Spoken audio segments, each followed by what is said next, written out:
Мен атым Ташев Чыңгыз, Ысык Ата районунун Опакровка айылынын тургуну. Фермер хозяйство менен иштейбиз. Иштегенибизге бир 15 жылдын жүзү болуп калды.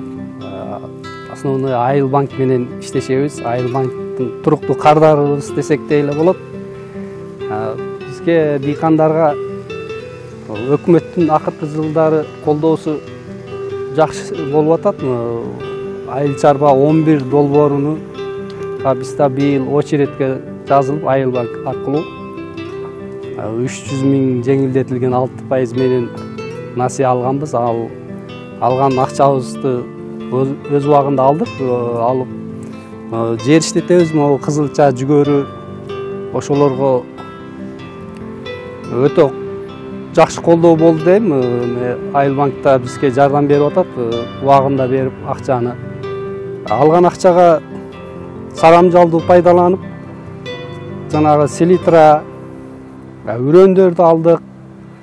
Ошолорду өз убагында айдап, бизге өз убагында айдаганыбыздын эмеси түшүмдүүлүгү акыркы жылдары жогорулап, жакшы натыйжаларга жетишип атабыз. Биз алгачкы жылдары жер иштетип баштаганыбызда почти техника жерди арендага алчубуз, техникаларды жалдап иштетчүбүз. Ошо эмелерди жыл сайын улам жер иштетип, Айыл банк менен жана алгачкы жылдары канча жыл болду кредитке лизинг аркылуу трактор алганбыз, комбайн алганбыз. Быйыл да могу тракторду жакында алдым. 6% жеңилдетилген насыя менен. Трактор менен биз азыр өзүбүздүн жерлерибиз бар, бир 40-50 гектардай болуп калды. Арендага да иштетебиз, өзүбүздүн чарбабыз бар, ошолорду иштетебиз. Өзүбүздүкүдөн бүткөндөн кийин бош маалда кошуналарга жардам беребиз. Кошуналардын жерлерин айдап, себеп иштерге жардам беребиз.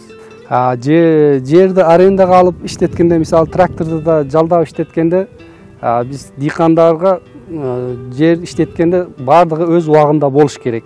Ошонун негизинде өзүңдө болсо, жерди да убагында айдайсың, айдап себеп иштеринде өз убагында болот. Арендага иштетсең, бөлөк казайын анын убактысын карайсың.